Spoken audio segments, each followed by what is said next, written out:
avec l'époux ou l'épouse, on a aussi des gens qui nous appellent. Et encore, wallah, il n'y a même pas quelques jours, même entre collègues et tout, il te dit, la personne appelle, la sœur te dit, voilà, je veux le porter, mon époux ne veut pas. Ça, on n'en parle pas à la télévision. On n'en parle pas. Parce qu'on parle d'un pourcentage, par exemple, de sœurs, qu'Allah subhanahu wa ta'ala leur facilite les choses, comme on dit, se font frapper, ceci, obligatoire, kada, mais tout le reste de la population. On est tous des aliénés. Hein? Comme il s'est passé là avec une... on s'est dit de ne pas citer les noms, la rappeuse, la chanteuse, très connue, en France, qui s'est convertie à l'islam. J'ai été lire dans certains forums les commentaires, parce que je me suis dit que j'allais trouver « Masha'Allah, Allahu Akbar ». Non, j'ai vu dans certains forums, oui, la pauvre, elle est en détresse totale. Oui, entre le suicide et le voile, le chemin est choisi. Hasbunallah. Wallah, il dérange, et vous le savez, il dérange. Parce que comme vous l'avez entendu, il représente quelque chose. Il ne représente pas la soumission à l'homme, mais à Allah subhanahu wa ta'ala. Il représente aussi une vie structurée, d'une certaine manière. Il représente aussi une certaine personnalité de la musulmane. Comme pour dire à l'autre, j'avais aimé une phrase il y a longtemps qu'un professeur disait, le voile ce n'est pas un simple tissu qu'on met sur la tête, mais il est là pour régler le regard de l'homme sur la femme. C'est pour régler le regard de l'homme sur la femme, parce que l'homme a des fois tendance à faire n'importe quoi, n'importe comment, d'user de la femme de n'importe quelle manière. Le voile est là pour lui dire, t'as rien à voir. T'as rien à voir, rien à regarder. C'est Allah, c'est tout. 2 yeux, un nez. Et le reste, c'est un autre débat. Donc là, on entend même des fois entre époux, épouses. Et puis vous avez aussi tous ces problèmes par rapport au travail. La même chose. Au travail, on a des règles en Belgique dans tout ce qui est les lois de discrimination, la loi Moureau, il y a plein de lois. C'est parce que spécialement, il faut être honnête, et nous on a des voisins, des amis à gauche, à droite, dans certains boulots et tout, des Belges, il te le dit, hein, il te dit, moi s'il a le malheur de m'embêter sur un truc, moi c'est directement l'avocat de famille. C'est directement l'avocat de la famille. Il va chez l'avocat et lui dit, voilà, j'ai les preuves, voilà tel endroit, et vous avez vu des émissions, il y en a qui vont, qui enregistrent, caméra cachée, hop, ça passe au tribunal, l'endroit est jugé. Nous pas. Nous, spécialement notre race à nous, c'est simple, comme nous c'est à l'aise, on baisse les bras à la seconde, on va, si on te dit dégage, ça va monsieur, je peux dégager mais doucement. Parce que ma kirdash, on a encore ce... C'est comme le type qui a l'agonie là, ouais il va moutre, avec le mouton là, mais il bouge encore une patte.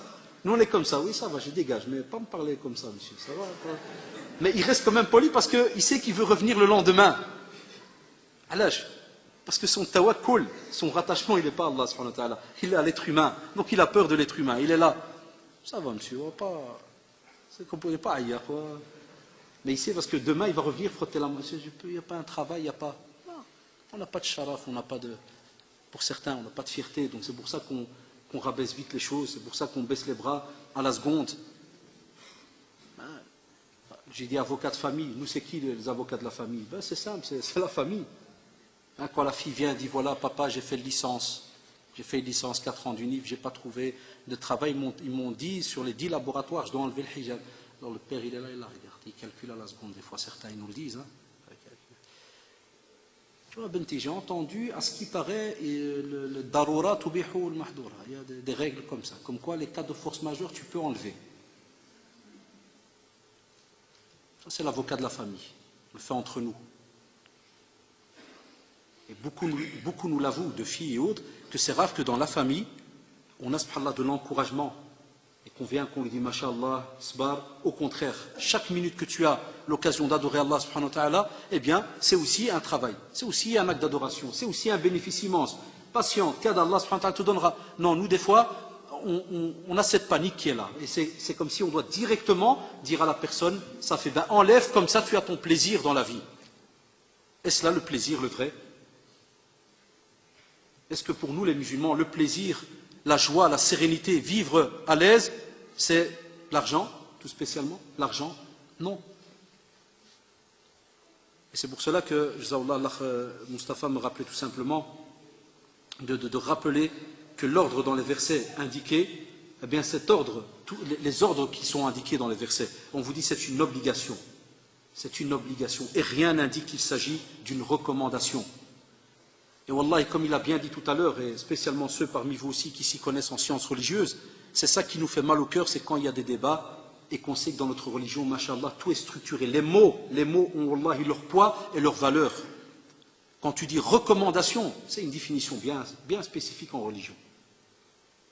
Et je termine, Inch'Allah, aussi par la responsabilité, des fois, entre guillemets, de nos imams, des fois de nos profs de religion, prédicateurs, toute personne qui travaille dans ce domaine. Je dis toujours la moindre des choses. Même si tu n'es pas convaincu d'une chose, dis au moins la vérité par rapport au texte. La vérité par rapport au texte. Si le texte dit c'est obligatoire, dis voilà, dans les textes c'est obligatoire, stop là, et laisse la liberté à la personne à ce moment-là de choisir. Mais pas que parce que tu n'aimes pas telle chose, ou tu veux frotter la manche à telle et telle personne ou responsable, ou je ne sais quoi, tu oses comme ça dire des fois devant des élèves, non, ça n'existe pas, ou il n'y a pas comme on l'entend. Non. Qu'on ait le courage de dire, voilà, ben, c'est vrai, c'est une obligation, elle est là.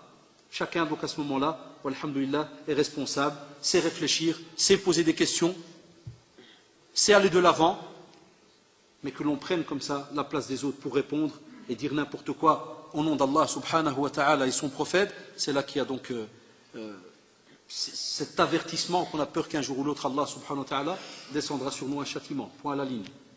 C'est ça, il ne faut pas tourner autour du pot. On a tous des faiblesses, on a tous des fois une rapidité qui est différente par rapport à l'autre, mais on avance.